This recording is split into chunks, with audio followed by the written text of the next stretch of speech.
All right, I want to show you a really super cool application called Ecorche, and you can get it, you can download it through the App Store, and it's like, I don't know, $6 or $7 American, which is not terribly expensive, and it's a really great extra resource, especially if you're on the road or if you don't have a skeleton with you or an Ecorche, or you get confused if you're just doing it out of your head, which I recommend, and you get confused. This is a good thing to, or application to help you draw from, or you could just draw from it too as well. So I'm going to show you. It's on my phone here, and it's this little icon here. I'm going to click on it.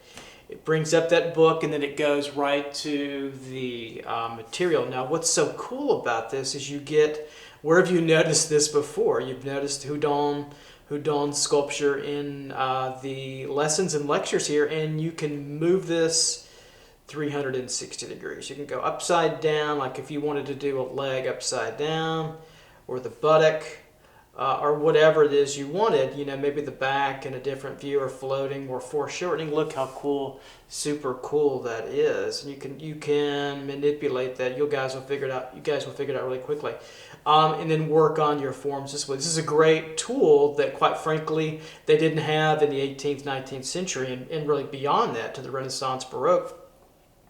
Just by simple virtue of we just have technology. Now the good thing is you can get all kinds of foreshortened views standing above it, around it.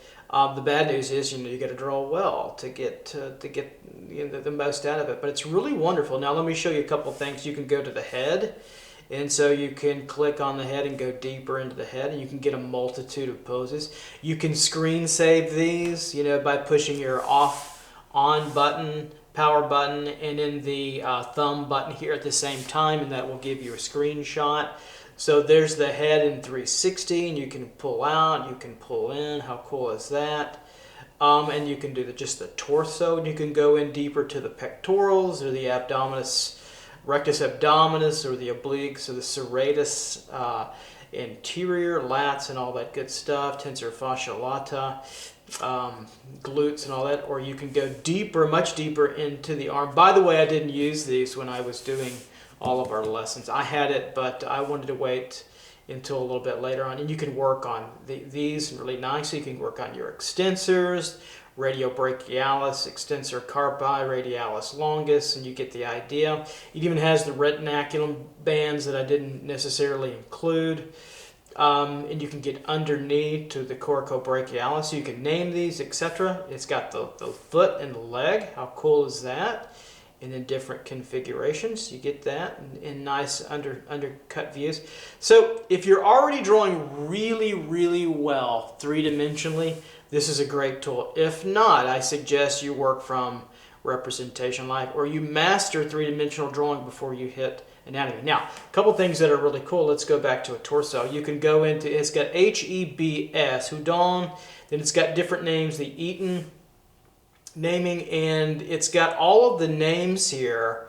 So if you get confused, in addition to your book and the Robert Beverly Hale, with these three intellectual helpers, guides, and then drawing, well, you should have all the information you need to master it over time. Give yourself time to do this. These things can't be done in an afternoon, for sure.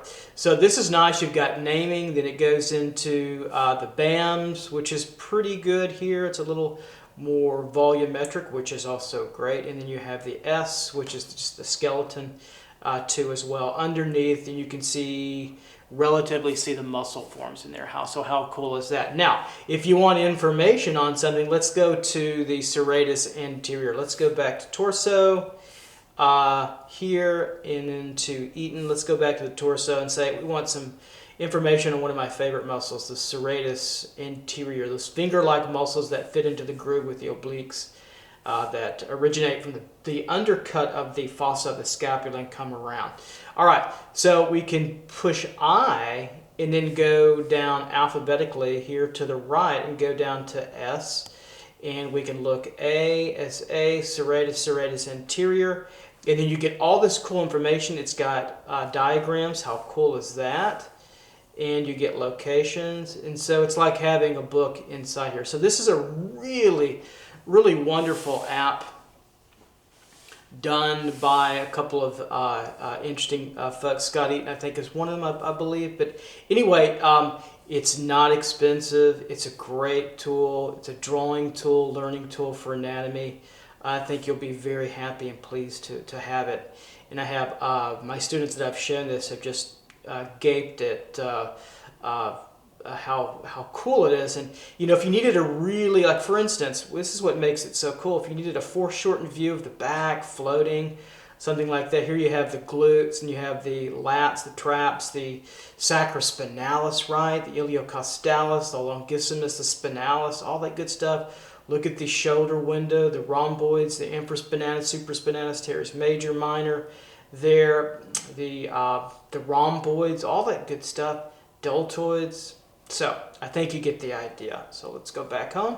There it is for you. So this is a wonderful little extra in your anatomy studies too.